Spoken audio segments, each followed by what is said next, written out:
Bom, Ricardo, primeiramente eu quero te agradecer por essa oportunidade de a gente ter esse bate-papo, né? Conversar um pouquinho a respeito do mercado de data centers e afins.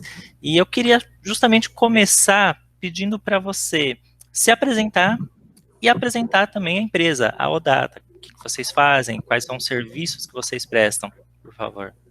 Perfeito. Obrigado, Yuri. Prazer aqui estar conversando com você. Falando um pouquinho da Odata, a Odata é uma empresa que foi fundada por mim, meu sócio Rafael, há 5 anos atrás, em parceria com um fundo de investimento local, o Pátria, e a ideia é ser a base da pirâmide da infraestrutura digital.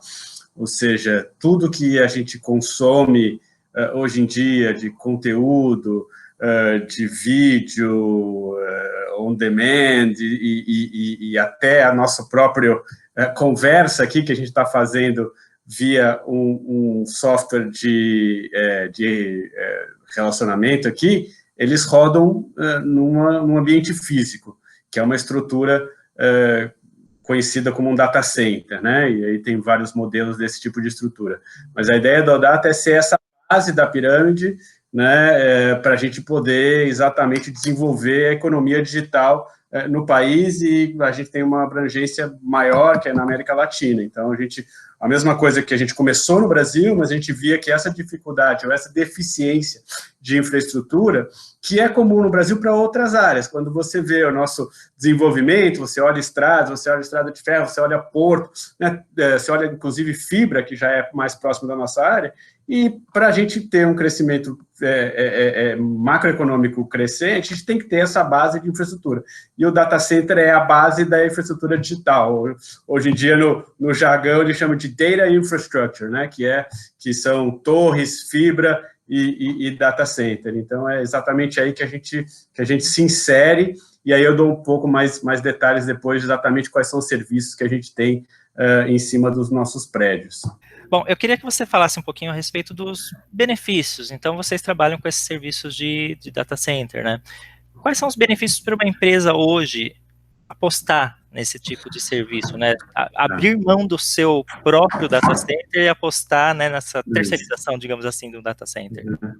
O benefício é muito simples e é muito parecido com qualquer outro processo de terceirização.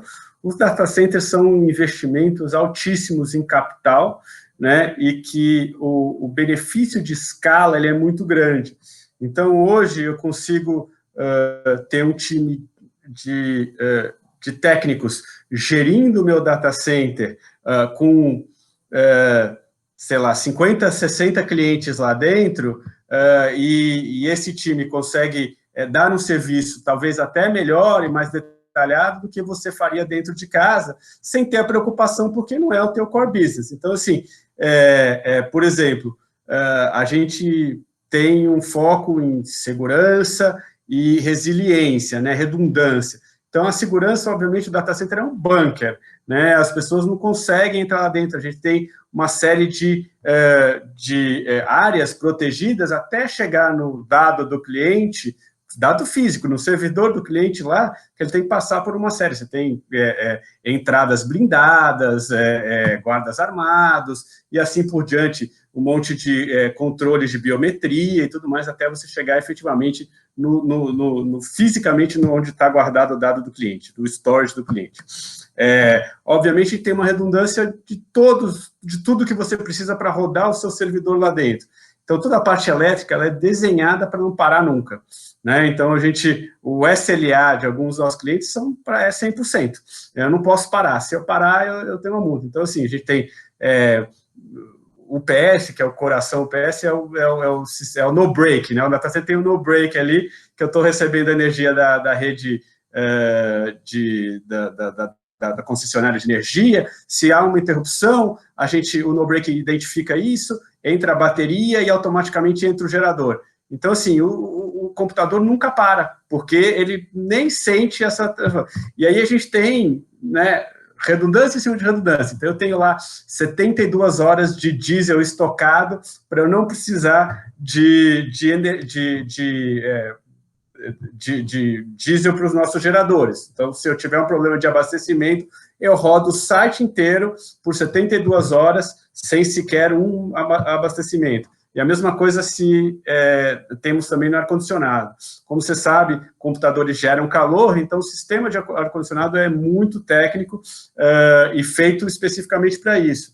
Então, também tem uma série de redundâncias, a gente tem anéis de água gelado que levam o frio para as salas de TI, e isso está em vários chillers, e eu sempre tenho uma redundância. Por exemplo, se eu tenho um gerador para uma sala, e esse gerador falhar, eu tenho uma redundância para ele. Eu tenho um segundo gerador que entraria automaticamente para coisa. Então, toda essa estrutura, ela é cara se você construir para 10, 20 racks, um ambiente pequeno, e ela é muito cara de manter, porque você vai ter que ter lá um técnico 24/7, você vai ter que ter contrato de manutenção e tal, e quando você coloca isso num prédio, e aqui eu faço analogia a um shopping center, né? A gente é um shopping center de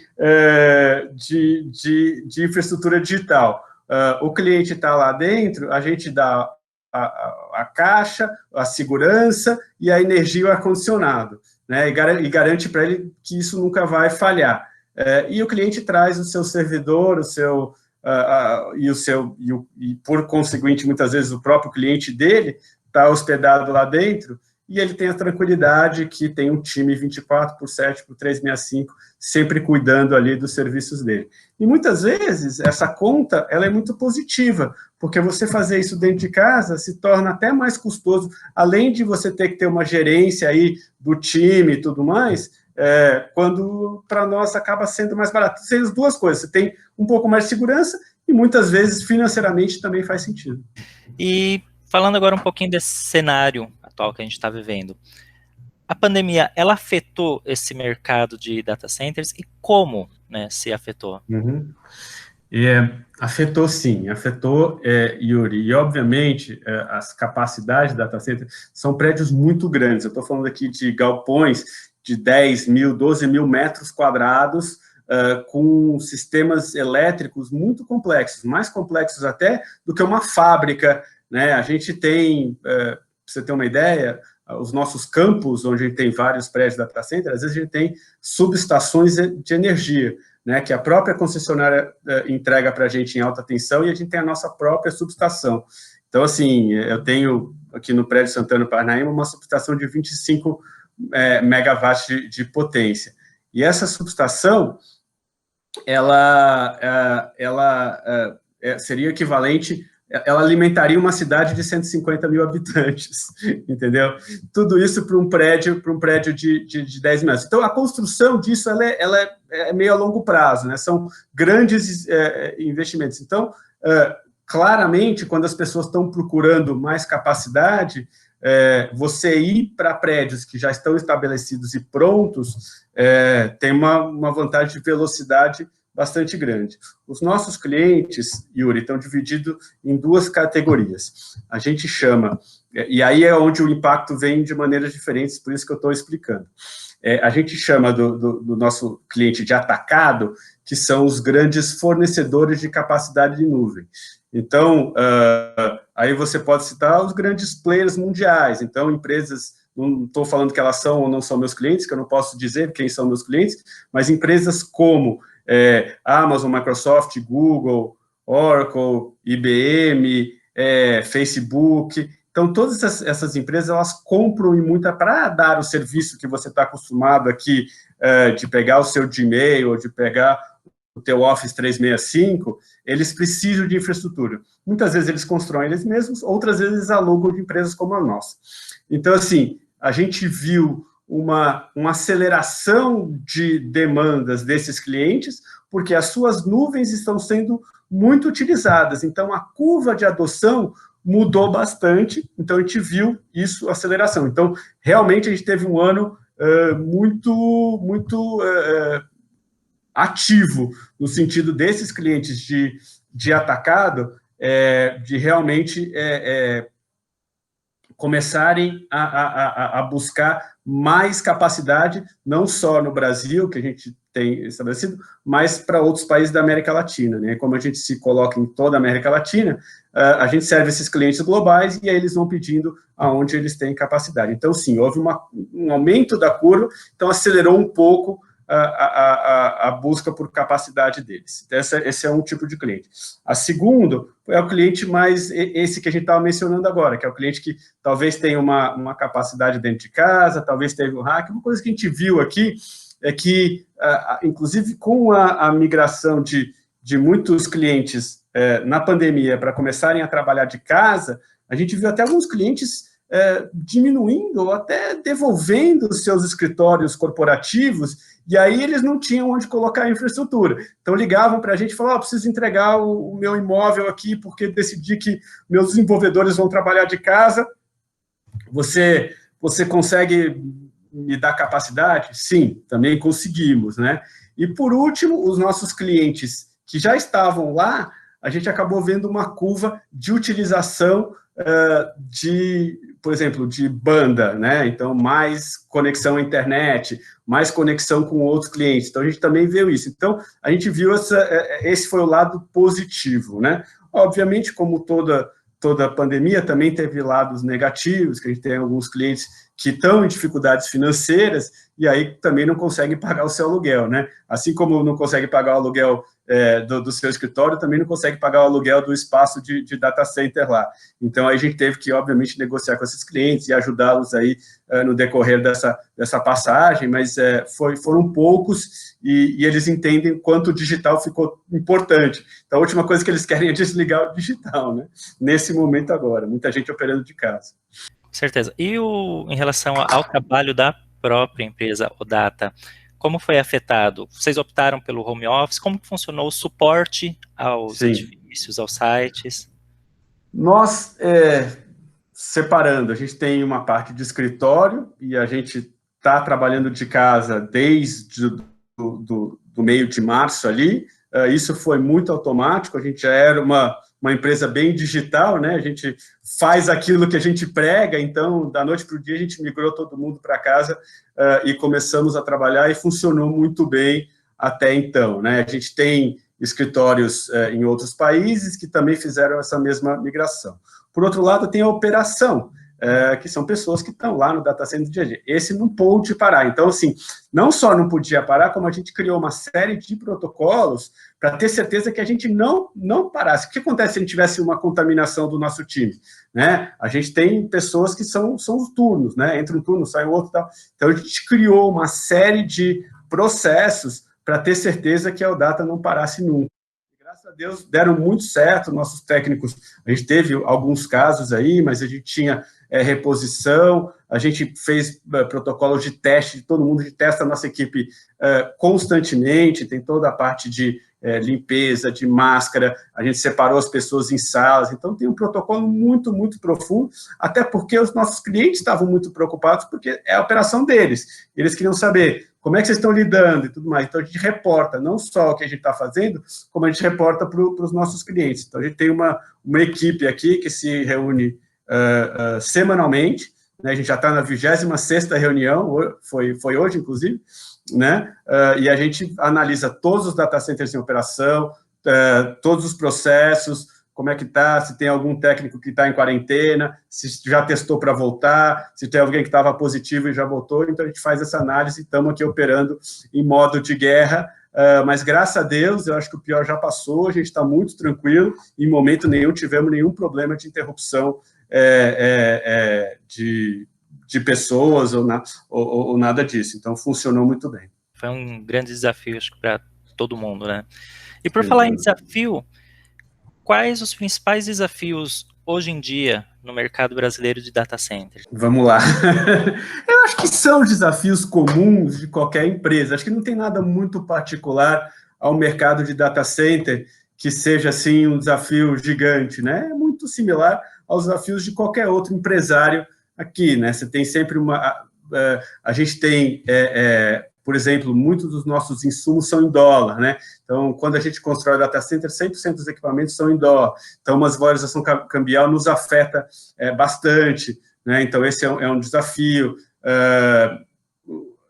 A gente tem um consumo muito grande de energia, né? Então, obviamente, crescer para nós, a gente tem que estar próximo às redes de energia e tudo mais. Então, tem esse desafio, mas, assim, especificamente, o nosso business não tem nenhuma grande barreira e nada disso. Obviamente, os custos de importação, isso é genérico, não tem nada a ver com o coronavírus, quer dizer, os custos de importação dos equipamentos, não só os nossos, como os dos nossos clientes, hoje é muito alto, né? O preço de um servidor chega aqui no Brasil hoje, ele chega com uma taxa tributária incrivelmente alto. E os nossos geradores, que eles são de tamanhos industriais, e também os ar-condicionados, não existe produção local, a gente tem que importar 100%, que também sofrem com taxas tributárias. Então, o que acontece? A nuvem brasileira, ela é mais cara que a nuvem em outros lugares. Então, é incrível, por exemplo, se você compra de um vendor específico, muitas vezes, você escolher a nuvem aqui, ela custa 20%, 30% mais caro do que se você comprar uma instância nos Estados Unidos, por exemplo. E isso se dá um pouco a essa diferença de tributação que a gente acaba encontrando aqui para a parte de equipamento.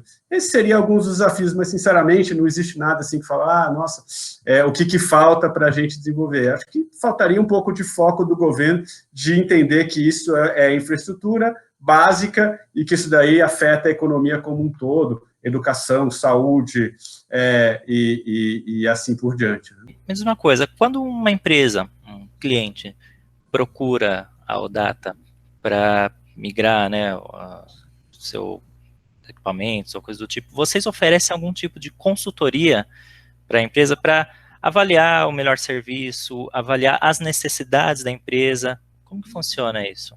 Sem dúvida, 100%. Nossa venda é extremamente consultiva, né? O nosso produto, ele não é aquele produto de prateleira, me dá um hack aí e tal. Por quê? Primeiro, porque tem uma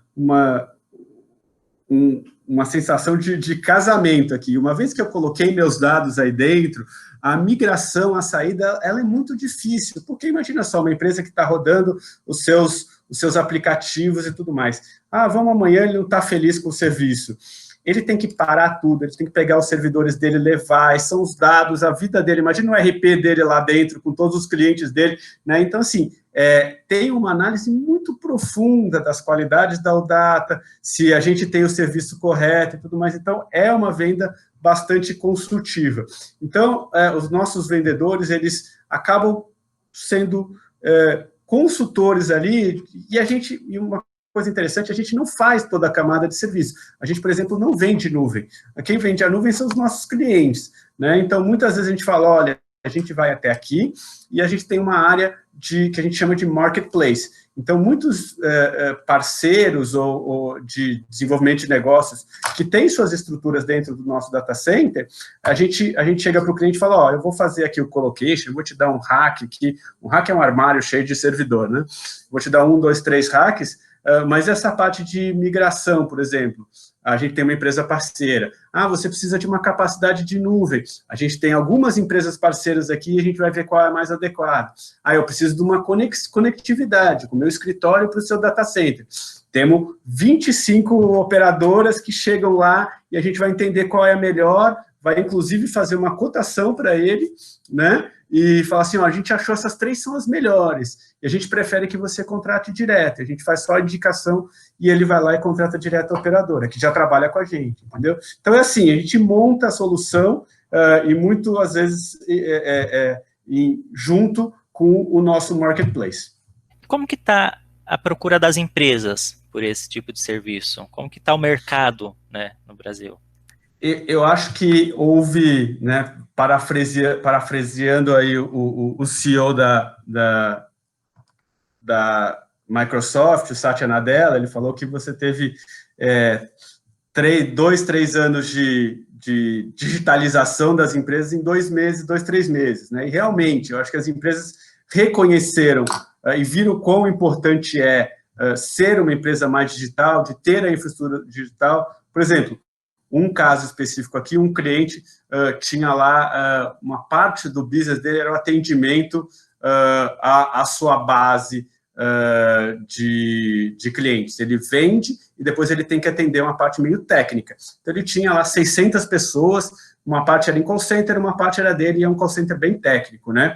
Da noite para o dia, essas pessoas saíram do escritório e tiveram que 600 atender em casa, né? E ele tinha, sei lá, 7 andares num prédio na Paulista que está devolvendo, né? E então, essa empresa, que era uma empresa que entendia, já era uma empresa do ramo digital, já tem digital no nome e tudo mais, ainda assim tinha muito feito dentro de casa, e automaticamente ela chegou para a gente e falou, ó, preciso transferir meus servidores para um data center, como é que você me ajuda? E a gente trabalha num projeto para fazer isso escalonado, e não tem volta, né? Então, assim, não vai voltar mais para um call center, não vai alugar espaço na Barra Funda ou na Paulista para montar aquele ambiente de call center. As pessoas estão em casa, o sistema funcionou, a empresa está rodando, e até com um nível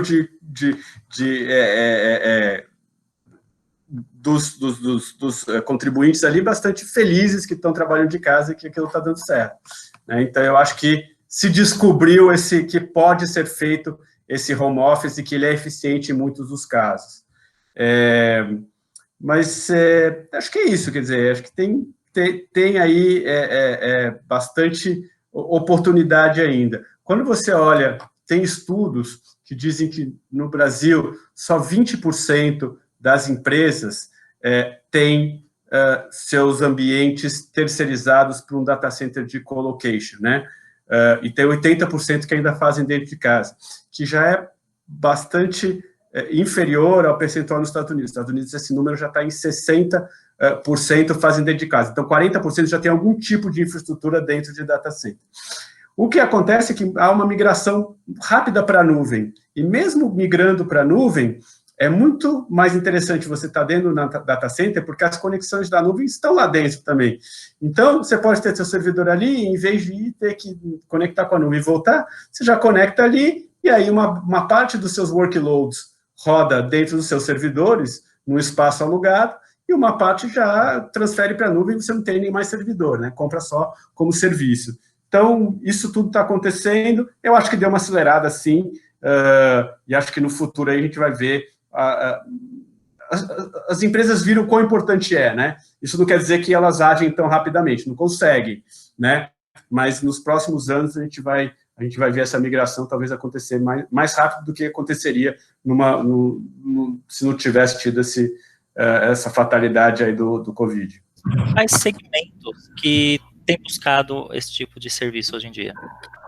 Bom, tirando aqueles players que realmente são os atacados, né, são empresas de software como serviço e infraestrutura como serviço, que são os maiores contratantes do mundo, as indústrias que mais consomem são aquelas que têm, por natureza, seu business digital. Então, talvez no topo da cadeia esteja a parte financeira, os mercados, os bancos e tudo mais, e aí tem um misto, né, muitos bancos grandes têm suas próprias infraestruturas, e bancos menores estão, mas a parte financeira sempre foram empresas muito digitais e que acabam consumindo bastante espaço, né, e aí seguindo nessa linha, empresas que têm um volume computacional muito, muito grande, né, e aí que as pessoas acham que, por exemplo, a e-commerce é uma que consome assim, pouco em relação a outras empresas, né? Porque a parte computacional, apesar de parecer, ela é simples, né? A transação é muito pequena.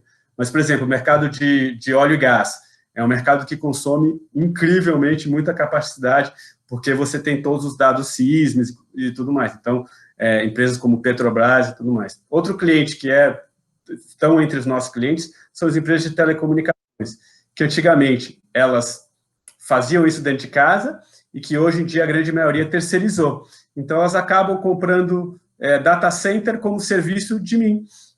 Então, muitas das operadoras têm ambientes nos meus data centers, dos meus concorrentes, e vão usando para elas e para clientes também, né? Então, esses são os... E agora a gente está vendo entrando nessa lista algumas empresas que não estavam lá no passado. Mais notadamente, saúde. Saúde é um mercado que nos Estados Unidos é um dos maiores, se não for o maior comprador de capacidade de data center, né? Sempre tirando o atacado, e que acho que em todos os países da América Latina vai ter uma mudança de perfil, você tem agora a parte de atendimento não presencial, e onde os dados estão sendo guardados e tudo mais, então a gente imagina que isso daí vai ter um crescimento futuro, e educação também, que obviamente as escolas estão todas fechadas, e sem o digital não teria como manter as crianças aprendendo. Então essas são duas áreas que acabam entrando mais recentemente, que já eram grandes lá atrás, e que agora, com certeza, vão ser grandes compradores de capacidade. E, na sua opinião, qual será a realidade do setor após a pandemia e quais as expectativas para o futuro? Bom, realmente o setor, assim, se você puder olhar todo o setor, é um setor que se beneficiou, né? Então, a gente vê que, não só no Brasil, mas no mundo inteiro, um setor que cresceu, teve um ano muito bom, e a gente imagina que também acelerou a adoção. Então, eu acho que a gente não pode reclamar da situação, foi um ano positivo para a ODATA, e eu imagino para todos os nossos concorrentes, mas já vinha num crescimento bastante acelerado, né? O mundo já se torna digital, cada vez mais a gente é dependente dos nossos celulares, dos nossos aplicativos, então já vinha isso, a gente vê uma aceleração. E se você olha globalmente, a outra onda é essa, muito das pessoas, as empresas comprando capacidade de nuvem, né? A nuvem é um grande consumidor disso, né? Então, que também o Brasil se tornando um mercado mais significativo, ele tem um espaço muito grande para crescer ainda, em comparação com outros países mais maduros. Então, você olha lá as capacidades implantadas de nuvem que tem nos Estados Unidos e na Europa, e agora na Ásia, o Brasil é uma fração, assim, eu não consigo nem comparar, assim, você pega regiões dos Estados Unidos são maiores do que o Brasil inteiro ou a América Latina inteira. Então, a gente tem aí, com um descolamento de algum tempo, que a gente acredita que sim, a gente está num momento positivo, inclusive se as empresas virem cada vez com mais interesse, essa migração e adoção de nuvem, que eu acho que essa pandemia gerou um pouco dessas conversas no nível que não é só do profissional de TI, né? Não é só no CIO, no CTO, agora está na cabeça do CFO, está na cabeça do CEO, então a discussão passou para um outro nível da diretoria, que fala, olha, a gente tem que ter redundância, a gente tem que estar digital, a gente tem que atender nosso cliente fora do físico, né? Se a gente é uma loja, uma coisa assim, a gente tem que ter nossa loja digital. Então, tudo isso eu acho que cristalizou essa necessidade de migrar para o digital, e se você não migrar, o teu concorrente vai fazer, né? Então, isso daí vai nos ajudar no futuro. E quando a gente olha para a América Latina, o Brasil está na frente desses países, né? O Brasil é bastante mais evoluído, né? Então, quando a gente olha tanto para a posição que a gente tem na Colômbia e agora entrando no México e no Chile, são países que estão um pouco atrás, né, em tudo, na adoção, na chegada dos grandes players de nuvem, e que devem ver uma onda crescente nos próximos anos. Para finalizar, então, você até comentou um pouquinho aí sobre a presença em outros países da América Latina. A gente vê que a ODATA ela tem se consolidado, né? Tem, se eu não me engano, são 3 data centers no Brasil, tem se consolidado como um dos principais, talvez o principal player no segmento, e a gente vê isso também na Colômbia, como você mencionou, e vocês têm se concentrado também agora no México, né? Onde vocês estão para construir vai ser o maior data center do país, né? Pelo que eu vi. Você poderia contar um pouquinho, falar um pouquinho sobre esses planos de expansão da ODATA para a América Latina, então? Posso sim. A gente já está na Colômbia operando há 2 anos, primeiro com operação time, e depois, no comecinho do ano passado, com um data center ativo, né, porque a gente demora um tempo para construir. Esse data center se consolidou como sendo uma das principais data centers do país, de colocation. Tem empresas que faziam isso para si mesmo, ou então as operadoras que muitas vezes também fariam isso, mas hoje a Aldata é um dos maiores players de colocation lá, e a gente vê um crescimento grande aí nesse país. No México e no Chile foi uma entrada um pouco diferente. Como eu te falei, a gente tem clientes globais que têm necessidades na região, né? E, obviamente, a gente, por ser um fornecedor importante deles, a gente, ao entrar nesses países, eles também precisam de capacidade de lá e eles acabam, a gente chama de um cliente âncora. A gente vai com um cliente âncora, então a gente já constrói o prédio, praticamente uma parte dele alugado, né? E aí com o cliente já demandando aquela capacidade. Então, nesses dois países, a gente entra já com uma parte do prédio ancorado, e aí, a partir daí a gente vai oferecendo para outros clientes. Então, uma entrada um pouco diferente do que a gente chama de uma entrada greenfield, que nem a gente fez no Brasil há 5 anos atrás e a gente fez na Colômbia há 2, 3 anos atrás, né? Então, nesse país a gente já vai com nome e sobrenome ali de quem vão ser os primeiros clientes, e aí sim, a gente vai, em cima disso, a gente constrói o data center, entrega a capacidade, e aí vai colocando mais capacidade conforme a gente vai vendendo. Mas a curva é muito similar, as necessidades são muito parecidas, os países têm problemas muito parecidos, né? E então a gente acaba tendo um conhecimento específico de cada país e a gente consegue oferecer isso para clientes globais que não necessariamente querem ou têm operação nesses lugares, ou vão ter times lá para construir data centers, eles usam a gente como fornecedor para tirar a complexidade disso e, obviamente, dar agilidade, né? O tempo que a gente constrói, entrega um prédio desse é bastante rápido, né, para o movimento de construção, sem dúvida. Acho que é um mercado, obviamente, como qualquer mercado que está crescendo, que também é competitivo, né? Então temos grandes competidores aqui, mas é um mercado em crescimento, que ajuda, né? Que acaba acomodando todo mundo, tem espaço para todo mundo e tudo mais. E o mercado em consolidação rápida também. Então, a Aldata está ocupando o seu espaço aí, e para uma empresa de 5 anos, a gente está super feliz com esse crescimento. Tem sido uma grata surpresa aí, nossa não surpresa não, porque a gente está trabalhando duro para conseguir chegar lá, né? Então, todo o meu time aí, que está se esforçando muito e trabalhando muito, todo mundo brinca que esse negócio de trabalhar de casa, se trabalha, né, até as 9, 10 da noite, e tem acontecido isso com a Aldata, né? A gente está realmente, por ter muita demanda esse ano, o pessoal, nossa, estende muitos horários, começa a responder e-mail às 10 da noite, então aqui um agradecimento ao meu time que está se esforçando incrivelmente aí para manter a gente crescendo e captar essas oportunidades, que elas também não ficam paradas esperando, né? A gente tem que ocupar o espaço rapidamente. Legal, muito bom. E parabéns pelo trabalho, desejo sucesso para vocês e muito obrigado mais uma vez por esse bate-papo, que foi muito bacana. Muito obrigado, Yuri. Prazer é meu de estar aqui. Obrigado.